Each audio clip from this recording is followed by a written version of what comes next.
So time என்ன madla 1 o'clock. See, if the time is 1:30, yes, 1 and 2, 1:30 time வச்சுக்கலாம். அப்ப what would be the position of the small hand? Small hand எங்க இருக்கு, big hand எங்க இருக்கு? சீக்கிரம் கொஞ்சம் தள்ளி இருக்கும் or நடுவுல இருக்கும். So remember, this is your MSR and this is your Vernier coincidence.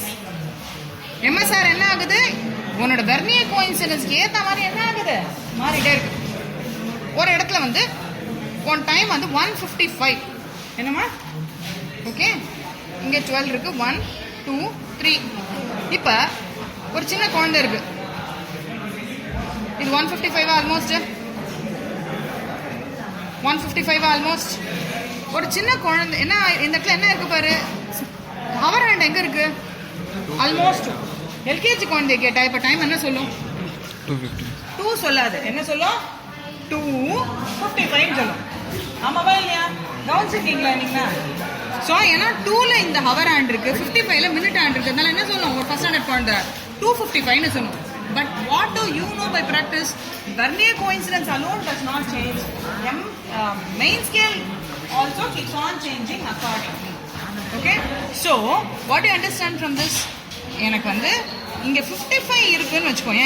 இப்போ இந்த எதுவுமே இல்லை, இப்போ இந்த இடத்துல இன்னொரு கிளாக் வரையும். ஓகே, ஏதோ ஒரு டைம் இதை லீனியரா மாத்திடுறேன். சர்க்கிளுக்கு பதிலாக இப்போ என்ன பண்ணிட்டேன், லீனியர். இது ஒரு அவர், இது ஒரு அவர். இப்போ இது ஸ்மால் ஹேண்டை போடுறேன். இப்போ இது ஸ்மால் ஹேண்ட். ஓகே, இதுக்கு வந்து நீங்க வந்து மினிட்ஸ் என்ன இருக்கும்னு டிசைட் பண்ணி சொல்லுங்க பார்க்கலாம். மினிட் என்னவா இருக்க முடியும், இதுக்கு எங்க இருக்கு, மினிட் எங்க இருக்கும், 30யா 50யா, 30 தான் நடுவுல இருக்கும்.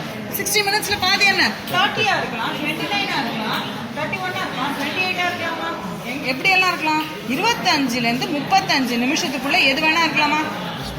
இப்ப மினிட் ஹேண்ட் ஹவர் ஹேண்ட் எப்படி பண்ண போறேன் பாரு.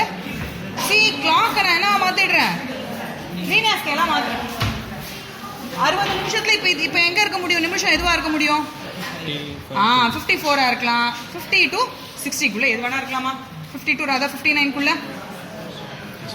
இந்த ஐடியா உங்களுக்கு இல்லைன்னா ஏன் ஃபர்ஸ்ட் பேட்ச்ல இருந்தே இல்லாம போச்சு, ஏன்னா ஒரு பேட்ச்க்காவது நான் சொல்லி கொடுத்துருப்பேன், ஏன் அதை பாஸ் பண்ணல. இப்போ இதை பாஸ் பண்ணலன்னா அடுத்த பேட்சும் இப்படி தான் இருக்கும். So what you understand, minute hand இந்த ஹவர் ஹேண்ட் எவ்வளவு தூரம் போயிருக்கோ அதுக்கேற்ற மாதிரி தான் நீங்க என்ன பார்க்கணும், வெர்னியர் கோயின்சிடென்ஸை பார்க்கணும். இங்க வெர்னியர் கோயின்சிடென்ஸ் எத்தனை இருக்கு, 50 இருக்கு. நம்மளோட கிளாக்ல எத்தனை இருக்கு, 60 இருக்கு. ஸோ நடுவுனா என்ன அர்த்தம், 20 to 25 கிளாக்ல. இங்க என்ன அர்த்தம், நடுவுனா அர்த்தம் 24 25. ஏன்னா எவ்வளவு இருக்கு, வெர்னியர் கோயின்சிடென்ஸ் எத்தனை இருக்கு பாத்தீங்கன்னா 50 இருக்கு.